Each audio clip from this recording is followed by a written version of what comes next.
Buenas tardes, hermanos, buenas tardes a todos, buenas tardes a cada uno de los hermanos que están conectados en su casa. Mandamos un saludo a todos aquellos que se han conectado a nuestra transmisión, ya sea hermanos de la iglesia en Arenal o hermanos de las iglesias también, pues del compañerismo que tienen a bien incorporarse, hermanos, a nuestra transmisión. Vamos a abrir nuestra Biblia en el libro de Génesis. Estamos en la recta final de esta serie de predicaciones que se llama Conozcamos a Dios a través de sus nombres. Yo espero en Dios que cada uno de los mensajes haya sido de bendición para sus vidas. Esa ha sido mi oración desde que empecé a preparar esos estudios. En la medida en que voy preparando cada uno, oro a Dios, Señor, oro a Dios, hermanos, para que Él hable al corazón de cada uno de ustedes. El tema que vamos a estudiar el día de hoy es el número 14, que se llama el Elión.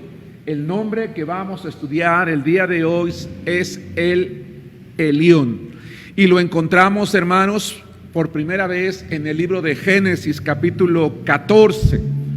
Y quiero comentarles, hermanos, algunas cosas antes de llegar a este pasaje de la Biblia.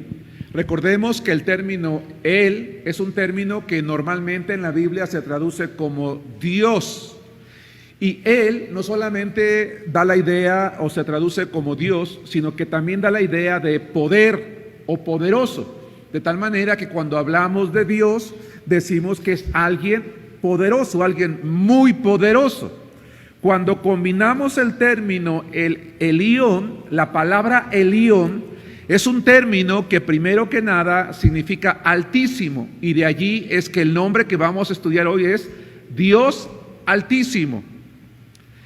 Pero no solamente da la idea de altísimo, hay algunos sinónimos o hay algunos nombres también adicionales que nos permiten comprender con mayor claridad. Y puede traducirse como preeminente, puede traducirse como en lo más elevado, majestuoso, supremo, exaltado o bien en alto rango. Repito, altísimo, preeminente, en lo más elevado, majestuoso, supremo, exaltado, alto en rango. Es decir, estamos hablando de Dios como alguien que está muy por encima de. Me gustó la imagen y por eso la utilicé como portada, hermanos, de nuestra predicación el día de hoy, porque son unas montañas, un monte tan alto que las nubes todavía quedan un poco abajo, ¿verdad? Es una montaña alta, es una montaña elevada.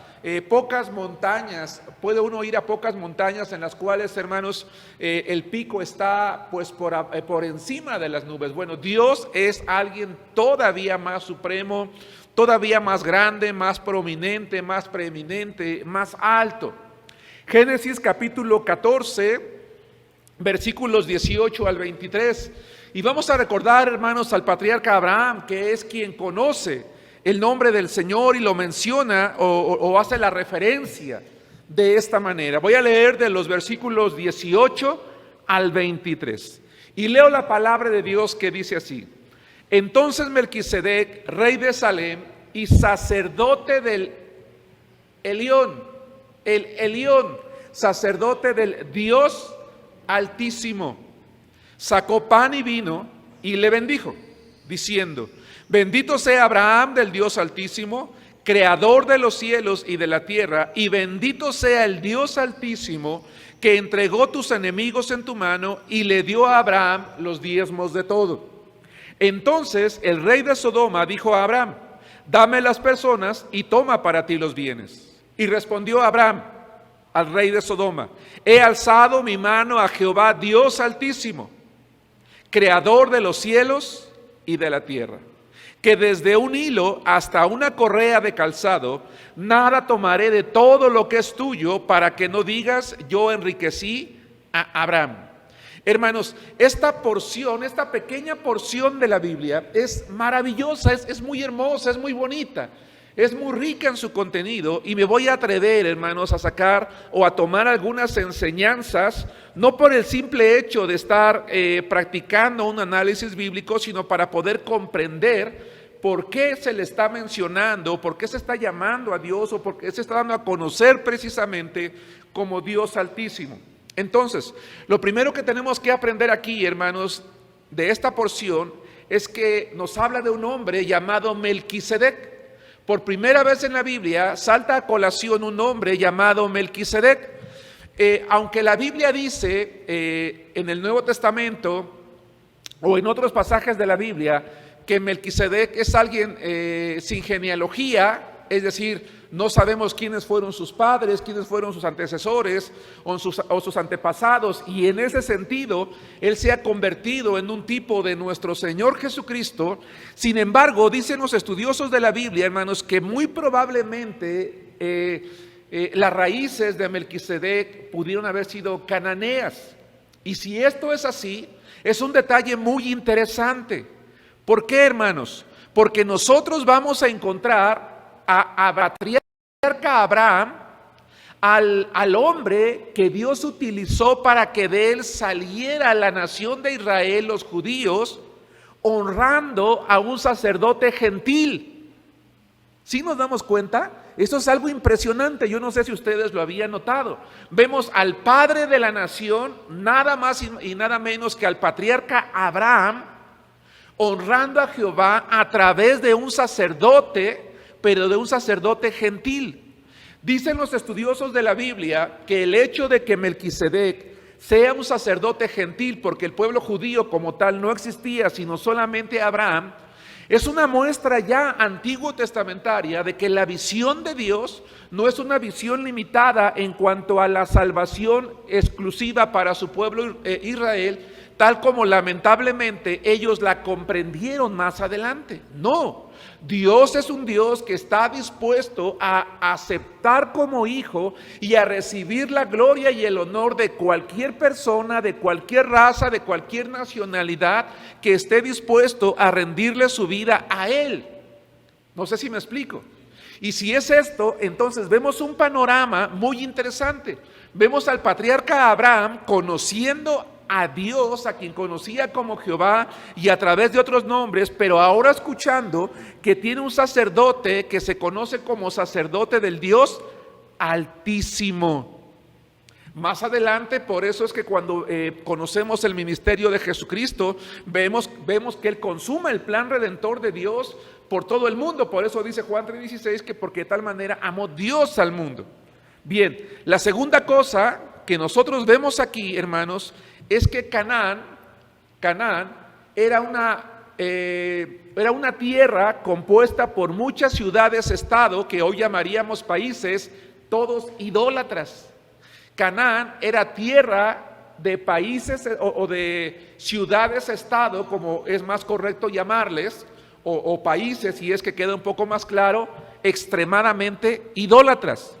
Dicen los historiadores que es muy probable que en esa tierra de Canaán, entre tantos dioses, había alguno a quien se le consideraba que estaba por encima de las demás deidades de las otras ciudades-estados. Y en este sentido había un Elión, vamos a llamarle así, pagano, porque el término Elión no nada más se aplica a Dios, podía aplicarse a cualquier cosa que uno quería decir que estaba en una posición alto, preeminente, etc. Pero cuando se dice entonces que Melquisedec es sacerdote del Dios Altísimo, lo que se está diciendo es que este hombre ha consagrado su vida al verdadero Dios que verdaderamente está por encima de todo. Si nosotros en lo alto de esta montaña encontráramos la figura de alguna deidad, y en ese sentido decimos que está encima, bueno, Dios está muy por encima. Por eso el término es altísimo. Es alguien que no tiene... me regreso un poquito. Dios como Dios, hermanos, no tiene nadie a su lado, no hay nadie en la creación, no hay nadie en el universo que se le compare siquiera a lo que Él es, a todo lo que Él representa. Él está muy por encima de todos.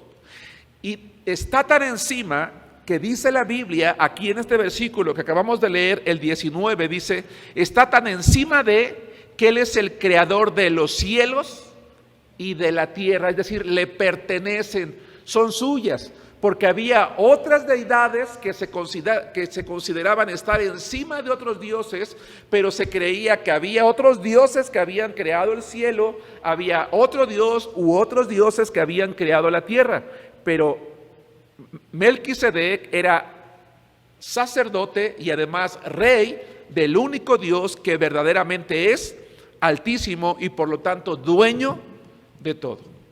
La tercera cosa que aprendemos aquí entonces es que Dios, si Dios está por encima de todo, significa que tiene poder sobre todo, autoridad sobre todo, ya que la creación le pertenece. La pregunta es, ¿qué es todo? Bueno, no me voy a referir a las cosas materiales, sino a las criaturas. Dios es altísimo porque está por encima de los ángeles. Ya sea de los ángeles que guardaron su dignidad, es decir, de los ángeles que se mantienen a su lado en su gloria, o bien es alguien que está por encima de todos los ángeles caídos, incluido el diablo y Satanás. ¿Sí? Esto es algo muy importante. Por eso, hermanos, es que los cristianos tenemos que tener mucho cuidado. ¿Por qué? Porque en la televisión, en las revistas, en la radio, en los espectáculos, ha crecido mucho en la última década, hermanos, la adoración o la comunicación con los ángeles. Si tú prendes la televisión al mediodía o en algún programa de entretenimiento, hay allí supuestas personas que se conectan o que se comunican con los ángeles, ¿no? Y te comunican con tu ángel para que él te guíe, para que él te proteja, para que él te bendiga. Y a veces, hermanos, algunos cristianos equivocadamente pues tenemos figuritas de ángeles en nuestra casa porque decimos, bueno, pues son ángeles de Dios y los tenemos aquí. No. El cristiano, y de hecho ninguna persona, porque la Biblia no lo manda, debe de darle reverencia alguna o buscar protección alguna de los ángeles, porque Dios está por encima de ellos. El cristiano es una persona que no le debe de tener miedo a los demonios, ni tampoco a Satanás, que es un ángel también, porque Dios está por encima de él. Hace unos días tuve la oportunidad de, compartir con una persona de Cristo y me decía que se había introducido en la santería, que al introducirse en la santería le habían dicho que tenía que llevarse una santa muerte a sus propiedades, y que llegó y la tomó y que hizo ritos y se entregó completamente a esto, y me decía, pastor, el problema es que ahora tengo mucho miedo. Yo le decía, bueno, no es para menos, porque tú te has involucrado consciente o inconscientemente en la adoración al diablo.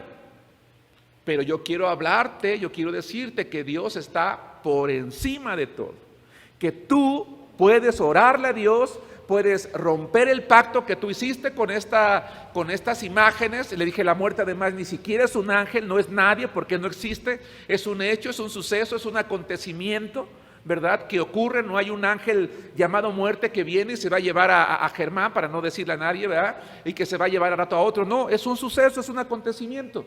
Le decía, el problema es que detrás de esa imagen que tú te llevaste está el diablo, está Satanás. Detrás de toda idolatría está Satanás. Rompe cualquier pacto que hayas hecho, pídele perdón a Dios, recibe a Jesucristo, llega a tu casa y sin ningún temor toma esas imágenes, rómpelas, le digo, y échalas a la basura. No tengas ningún temor. Si tú recibes a Cristo, no tienes por qué tenerle miedo. Melquisedec, en una tierra pagana, servía al único Dios Altísimo. ¿Había otro sacerdote como él? No que la Biblia diga. ¿Cómo fue consagrado? No lo sé, pero él era sacerdote del Dios Altísimo.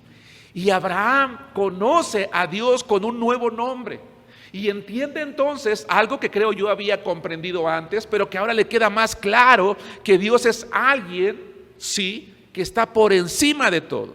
Está muy por arriba de los ángeles, muy por arriba de todo ser humano.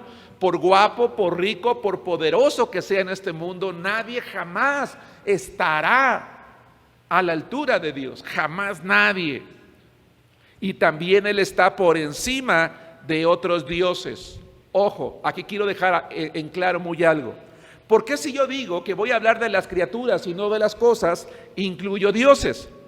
¿Acaso la Biblia, al mencionar dioses, está aceptando su existencia? No. El libro de Isaías dice muy claramente, dice Jehová, yo soy Dios, yo soy Jehová, y fuera de mí no hay otro Dios, no ha sido formado otro Dios, ni antes de mí, ni después de mí. El problema es que el hombre, en su mente y en su necesidad de creer, se ha creado a sí mismo otras deidades, y las ha colocado en una posición en las que les tiene temor, les tiene miedo, los honra a pesar de que son simples pedazos de piedra o de metal o de bronce o de oro. Bueno, Dios está por encima de todo ello. Hermanos, vayan conmigo al libro de Salmos, capítulo 136, versículos 1 y 2. Hermanos, ese es el Dios en el que nosotros hemos creído también. Él es nuestro Dios, es el Dios al que le oramos hace rato, al Dios Altísimo. Y es a quien nosotros tenemos que alabarlo porque Él lo merece. No tenemos que alabar a nadie más, no tenemos que honrar a nadie más, no tenemos que adorar a nadie más, sino únicamente al Dios Altísimo, al poderoso Altísimo. Dice el Salmo 136, 1 y 2. Alabad a Jehová, es decir, al Señor eterno, porque Él es bueno, porque para siempre es su misericordia. Alabad al Dios de los dioses, porque para siempre es su misericordia. Entonces, en primer lugar, encontramos a un hombre gentil, consagrado a la adoración a Dios, y vemos al patriarca Abraham adorando a Dios a través de un sacerdote gentil, y dicen los que han estudiado la Biblia, dicen los eruditos, que probablemente es por el hecho de que Dios quiere dar a entender que cualquier hombre de cualquier raza, de cualquier nacionalidad, puede creer en Él y puede servirle, y Él lo va a aceptar como su servidor. 2, Canaán era una ciudad idólatra, probablemente había algún Dios que se creía que estaba por encima de los demás, pero Dios está muy por encima de aquel que ellos creían que estaba elevado. 3, estamos diciendo que Él está por encima de ángeles, de personas y de dioses. Y 4, en virtud de que Él es un Dios que está por encima de todo, yo tengo que honrarlo. Pero ¿saben? No nada más con mis labios. Miren lo que hizo Abraham. Vamos, el 4. Precisamente porque Dios es el Altísimo y por lo tanto nos ayuda, porque vean lo que dice el versículo 20, y bendito sea el Dios Altísimo que entregó tus enemigos en tu mano. A ver, hermanos. ¿Acaso Abraham no tuvo que armar a sus más de 300 sirvientes y pedir e incluso aceptar la ayuda de un rey para ir a pelear con quien se había llevado lo suyo? ¿Acaso no es el que tuvo que ir a arriesgar, vamos a llamarle, su vida? O dicho en palabras más recientes, ¿no es el que tuvo que ir a trabajar? ¿No es el que tuvo que ir a la batalla? Sí, pero realmente quien le dio la victoria fue Dios. Dice que entregó tus enemigos en tu mano. Y como señal de reconocimiento de que la victoria obtenida, de que la ganancia obtenida no venía de sus manos, sino del Dios Altísimo, Abraham le da los diezmos de todo. Hermanos, la primera vez que la palabra diezmos aparece en la Biblia es cuando Abraham conoce a Dios como el Dios Altísimo. y decide honrarlo. ¿Había una ley? ¿Había un mandamiento? ¿Había una obligación? No la había. Lo que hay es el corazón agradecido de un hombre que dice: tú me diste las fuerzas, me diste el valor, me cuidaste, me llevaste al trabajo, me llevaste a la oficina, me diste la capacidad de manejar mi coche, de abrir mi negocio, de hacer todo aquello que yo puedo hacer para poder ganar el alimento, ir a la batalla y traer una ganancia y darle de comer a mi familia, comprarle vestido, comprarle zapatos. ¿Qué tengo que hacer yo? Tengo que reverenciarte, tengo que adorarte a Dios, tengo que sostener tu obra. Hermanos, ¿sabían ustedes que ya en la época de Abraham, las religiones paganas tenían la costumbre de sostener con diezmos a los sacerdotes de los dioses paganos? Va de nuevo. ¿Sabían ustedes que ya en la época de Abraham, las naciones paganas tenían la costumbre de sostener a los sacerdotes de los dioses paganos dándoles el diezmo? Así era. Así que lo que hace Abraham es decir, a lo mejor las naciones paganas sostienen a sus sacerdotes paganos, que no son nada, pero yo conozco ahora a Dios como el Dios Altísimo. ¿Cómo no lo voy a honrar a Él? Yo no sé si cuando Abraham, hermanos, vivía en Ur de los Caldeos, había estado acostumbrado a honrar así a las deidades paganas, pero aquí lo que él hace es: yo voy a honrar a Dios con mis bienes. Porque el cristiano es una persona que tiene que aprender que para honrar a Dios no nada más tiene que orar, no nada más tiene que leer la Biblia, no nada más tiene que venir al templo. Una de las mejores maneras, o una manera adicional, como quieras verlo, de honrar y adorar a Dios, hermanos, es con nuestros bienes. Debemos de honrar a Dios con nuestros bienes, con nuestros diezmos, con nuestras ofrendas. Vamos a, quiero que escuchen, hermanos, lo siguiente. En cierta ocasión, hermanos, un salmista dijo: dad a Jehová la honra debida a su nombre, traed ofrendas y venid a sus atrios. Escucha esto. Cuando yo digo, es que yo no voy a ofrendar, yo no voy a diezmar, ¿por qué tengo que hacerlo? ¿Por qué tengo que hacerlo? Si mi trabajo me cuesta. Yo tengo que abrir mi negocio, tengo que subirme al metro, tomar el microbús, soportar el tráfico, yo soy el que se desgasta, yo hago todo y me cuesta mucho y todavía tengo que darle a Dios. Bueno, cuando nosotros tenemos esa actitud, nosotros no estamos reconociendo que no somos nosotros los que podemos fabricar fuerzas de nuestro interior o darnos más inteligencia o capacidad para hacer las cosas, sino que es Dios. Y que cuando yo traigo mis diezmos a Dios, lo que estoy haciendo es: Señor, yo reconozco que todo lo que yo gano, tú me lo das.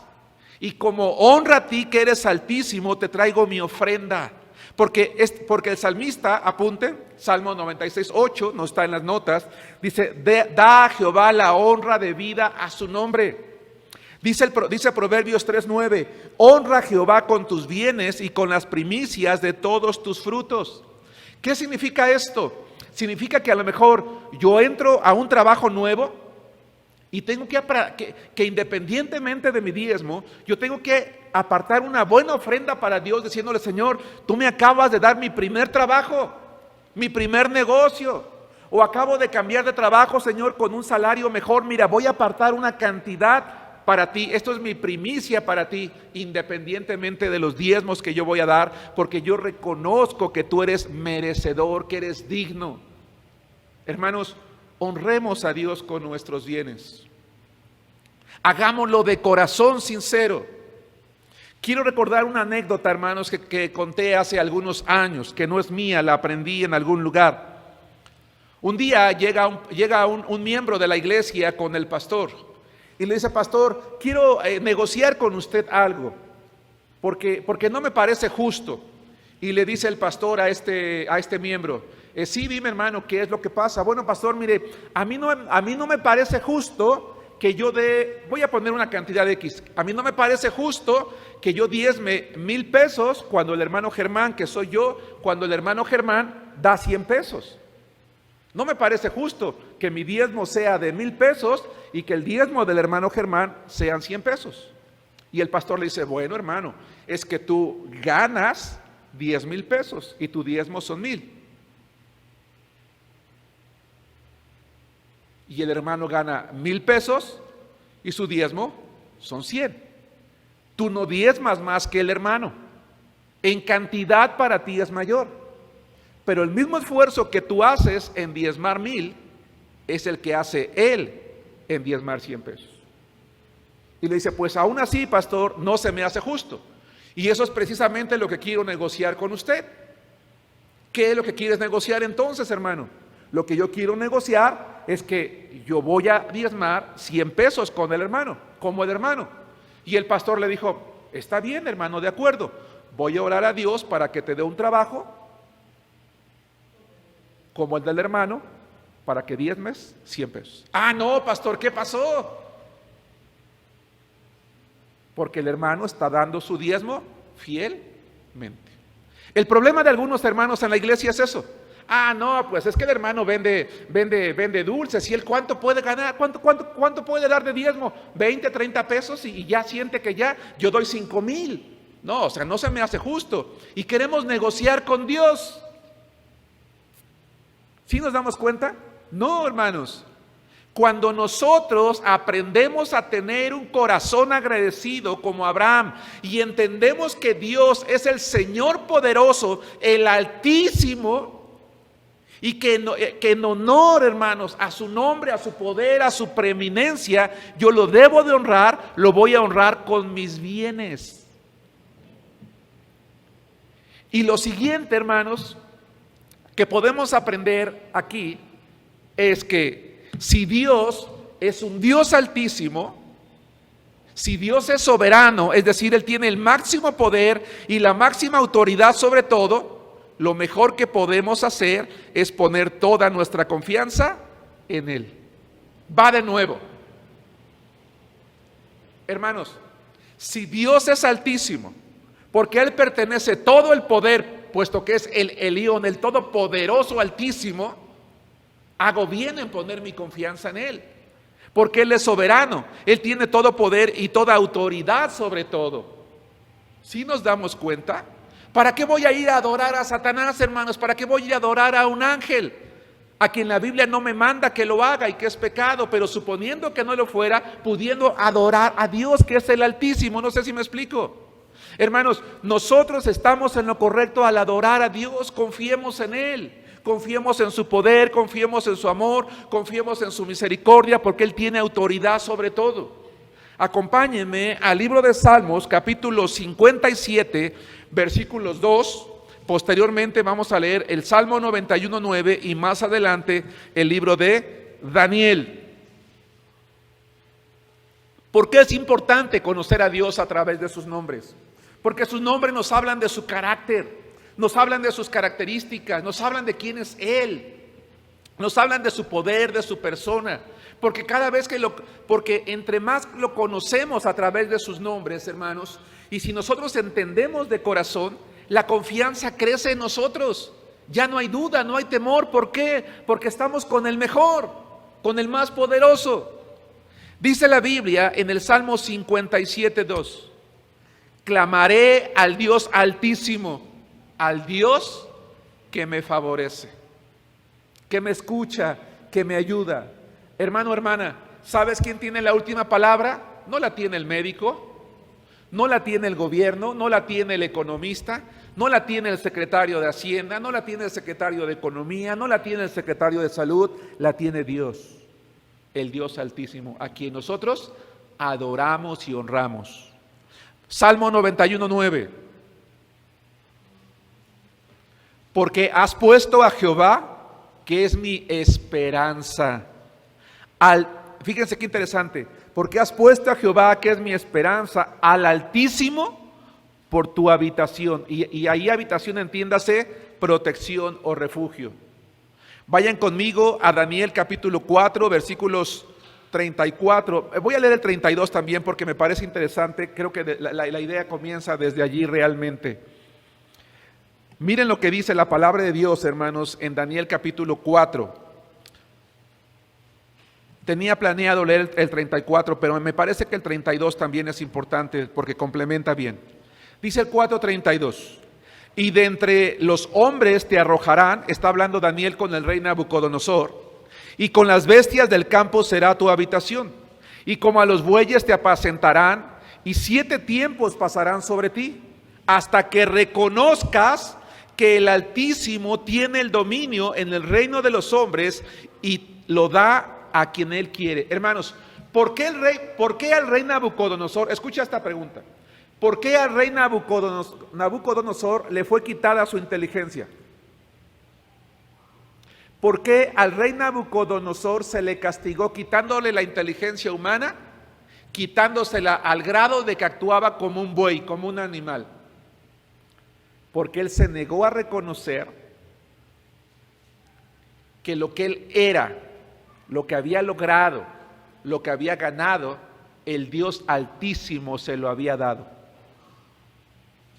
Voy a regresarme al punto anterior. Cuando yo no honro al Dios Altísimo con mis diezmos o mis ofrendas, como nos enseña Abraham, y como establece como principio, y la Biblia lo menciona a través de sus páginas, yo estoy diciendo, como Nabucodonosor, esta casa que yo construí, esta carrera que yo logré, esta posición que yo alcancé, este dinero que yo gané, esta ropa que yo. Y estamos haciendo a un lado ¿a quién? Al Dios Altísimo. ¿Por qué te animo, hermano, hermana, a diezmar y ofrendarle a Dios? Para que tú y yo no actuemos como torpes, como Nabucodonosor. Y sé que la palabra es fuerte, hermano. No quiero ofenderte. Quiero aplicarla a mí mismo primero. Este hombre torpe no entendió que era Dios el que le daba todo y que todo lo que tenía que reconocer era eso precisamente. A veces decimos, es que no doy porque no me alcanza. Por eso no te alcanza, porque no le das a Dios lo que le pertenece. Es que estamos endeudados, estamos arruinados y todavía quieres que yo le dé. Por eso no te alcanza, por eso estás en esa posición, porque no le has dado a Dios lo que merece, porque no has confiado en Él lo suficiente. Pero pasa el tiempo y Nabucodonosor reacciona aún en ese estado de, sé que la palabra es fuerte, pero es correcta, de estupidez. Reacciona y dice el versículo 34, mas al fin del tiempo, yo Nabucodonosor, alcé mis ojos al cielo y mi razón me fue devuelta. Y bendije, ¿qué dice? Al Altísimo. Ojo, en Babilonia se adoraba alrededor de 50 deidades distintas. ¿Sí escuchaste? Si tú estás impresionado porque en México se adora toda cantidad de santos y de ángeles y de vírgenes, en Babilonia se adoraba a 50 por lo menos. Y había uno que se creía que estaba por encima de todos esos. Y Nabucodonosor, uno de los dioses, y de ahí el nombre Nabucodonosor, este rey incluso llevaba en su nombre el nombre de una deidad. Por ejemplo, a Daniel cuando le pone Belsasar, otra deidad, ¿sí? Reconoce que ninguno de los dioses que él había estado acostumbrado a adorar toda su vida estaba a la altura del Dios de Daniel. ¿Sí nos damos cuenta? Nadie estaba a la altura del Dios de Daniel, y por eso dice, bendije al Altísimo y alabé y glorifiqué al que vive para siempre, cuyo dominio es sempiterno por toda la eternidad, y su reino por todas las edades. Hermanos, ¿cómo no creer en Dios? ¿Cómo no adorar a Jehová? ¿Cómo no arrojarnos al Altísimo? Antes de que yo naciera, Él ya era Dios, y después de morir y por la eternidad, Él seguirá siendo Dios, el Altísimo. ¿Cómo no confiar en Él? ¿Cómo no honrarlo como es digno de Él? Entonces, hermanos, cuando te sientas desalentado, triste, sin esperanza o cargado, recuerda que el Dios Altísimo en el que tú has creído está a tu lado para ayudarte. porque es el Dios que te favorece.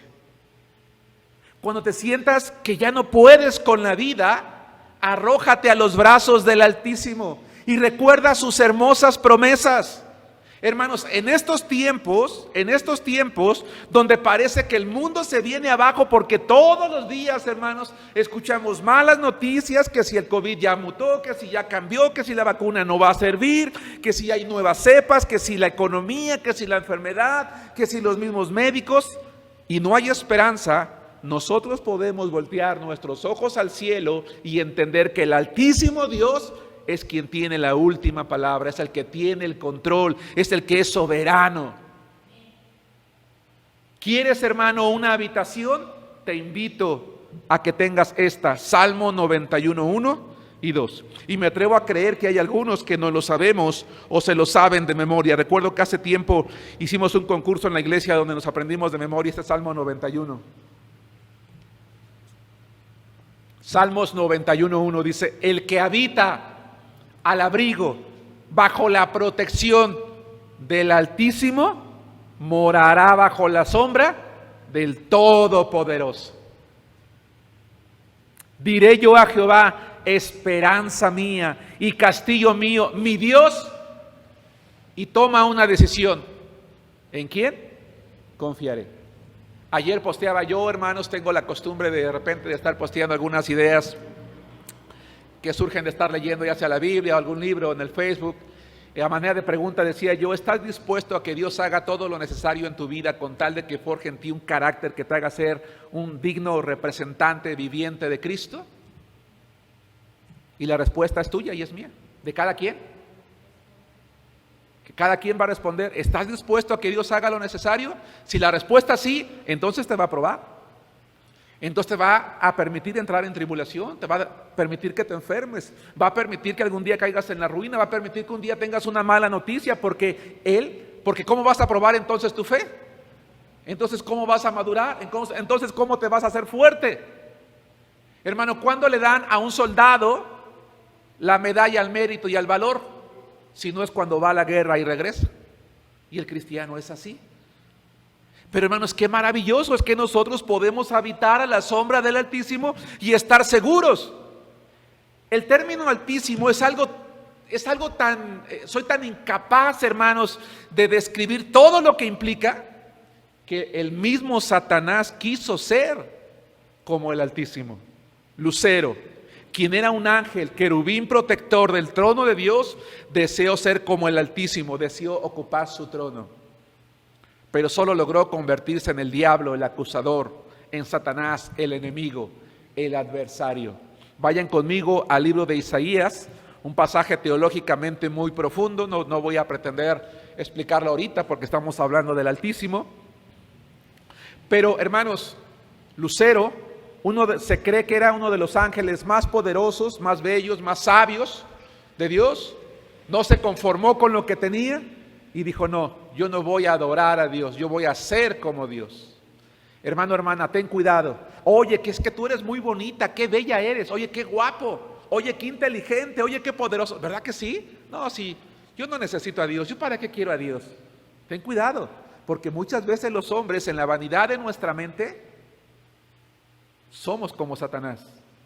Somos como Lucero. Decimos: no, yo como Dios. Quiero la honra para mí. No, ten cuidado, hermano, hermana. Dice Isaías capítulo 14, versículos 12 al 14. ¿Cómo caíste del cielo, oh lucero, hijo de la mañana? Cortado fuiste por tierra. Tú que debilitabas a las naciones, tú que decías en tu corazón: subiré al cielo, en lo alto, junto a las estrellas de Dios, una manera de llamar a los ángeles. Levantaré mi trono y en el monte del testimonio me sentaré a los lados del norte. Sobre las alturas de las nubes subiré y seré semejante al Altísimo. No se conformó con su belleza, no se conformó con su autoridad, no se conformó con su posición, no se conformó con el honor, quería más. Y seré semejante al Altísimo. Mas tú, derribado eres hasta el Seol, a los lados del abismo. ¿Cuál fue la primer mentira que Satanás quiso meter en el corazón del hombre? Seréis como Dios.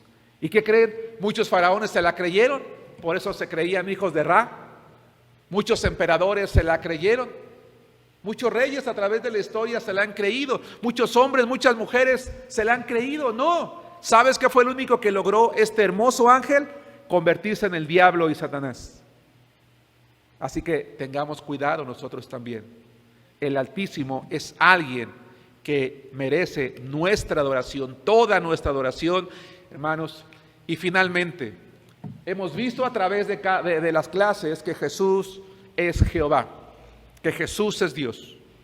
La Biblia dice que se levantó un hombre llamado Juan el Bautista para predicar que Jesús vendría a este mundo. Y como que Jesús es Dios, Jesús es Jehová, Jesús es el Altísimo. Nosotros hemos creído en el Altísimo como nuestro Salvador. Vamos a ver lo que dice Lucas 1:76 y 1:32 al 35. Primero quiero leer el 76 y después voy a regresar al otro.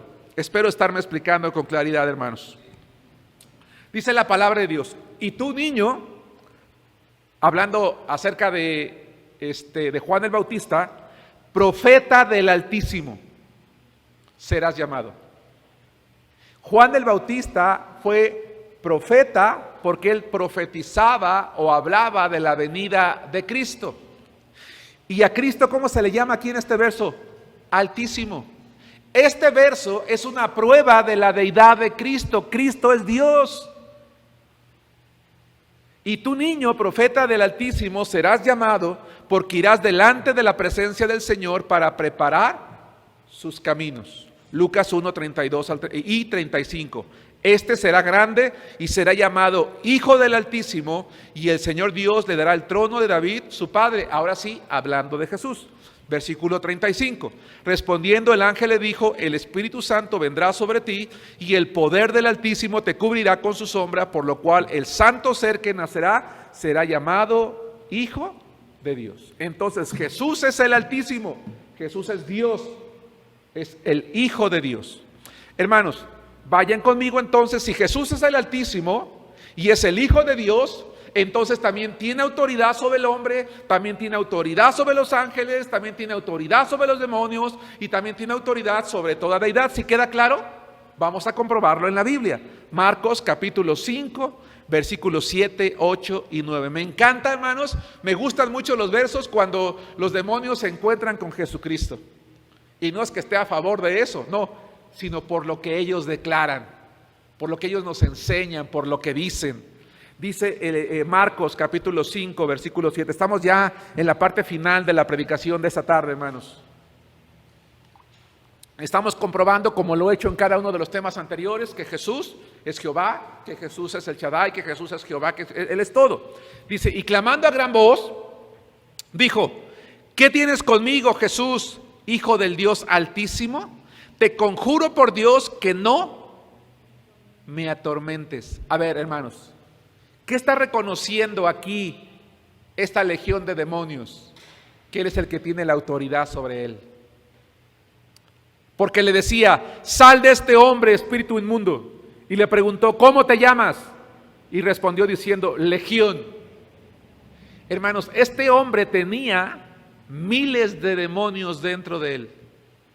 Porque una legión romana estaba formada entre 5 y 6 mil soldados, más o menos. Qué impresionante, hermanos.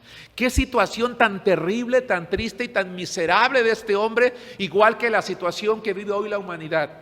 Una situación triste, terrible y miserable. Pero ¿sabes quién te puede librar? Jesús. Y le preguntó: ¿cómo te llamas?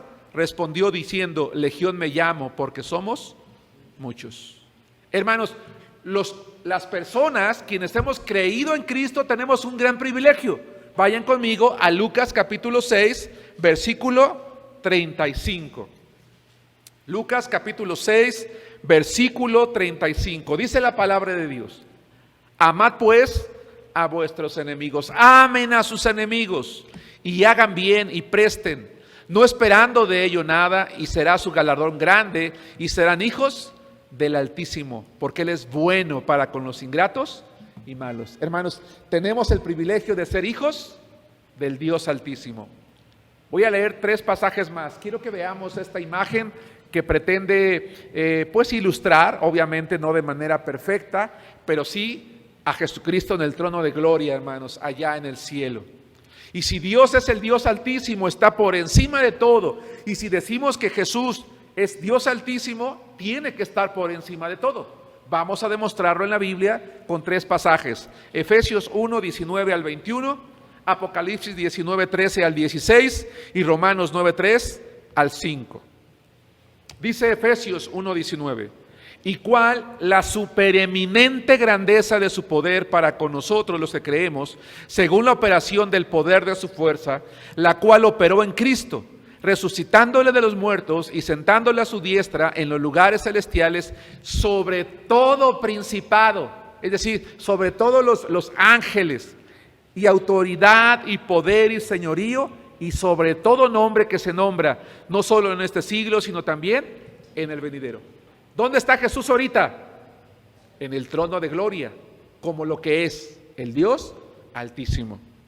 Apocalipsis 19, 13 al 16. ¿Cómo se le va a reconocer cuando venga? Como el Dios altísimo, porque dice: estaba vestido de una ropa teñida en sangre, y su nombre es el Verbo de Dios, y los ejércitos celestiales, vestidos de lino finísimo, blanco y limpio, le seguían en caballos blancos. De su boca sale una espada aguda, hablando de la autoridad, el poder de sus palabras. No es que de veras salga una espada de su boca, para herir con ella a las naciones, y ella la regirá con vara de hierro, y él pisa el lagar del vino del furor y de la ira del Dios Todopoderoso, y en su vestidura y en su muslo tiene escrito este nombre: él es Rey de Reyes y Señor de Señores. ¿Qué significa que Dios sea Elión? Que Dios es Rey de Reyes y Señor de Señores. Jesucristo es el Elión, porque es Rey de Reyes y Señor de Señores. Y para terminar, Romanos 9, 3 al 5. Porque deseara yo mismo ser anatema, es decir, sujeto a algún castigo o maldición del Señor, separado de Cristo por amor a mis hermanos, los que son mis parientes según la carne, que son israelitas, de los cuales son la adopción, la gloria, el pacto, la promulgación de la ley, el culto y las promesas, de quienes son los patriarcas. Escucha, de quienes son los patriarcas, y de los cuales según la carne vino Cristo, el cual es Dios sobre todas las cosas, bendito por los siglos. Amén. Conclusión, hermanos, conclusión. Dios, nuestro Dios, está por encima de todo en el mundo, en la creación, en el universo. La próxima vez que te sientas desprotegido o desvalido, recuerda que hay alguien que está con los brazos abiertos esperando que lo busques como tu habitación, como tu protección, y que es el único Dios que está por encima de todo, que tiene todo el poder, toda la soberanía, toda la autoridad. Y también recuerda que hoy tenemos el privilegio de ser sus hijos, los hijos de Él Altísimo. Confiemos en Él, honremos al Señor con nuestras palabras y con nuestras obras, con nuestros diezmos, con nuestras ofrendas, porque es una manera de reconocer que Él es digno y es proveedor de todo. Que Dios te bendiga, hermano.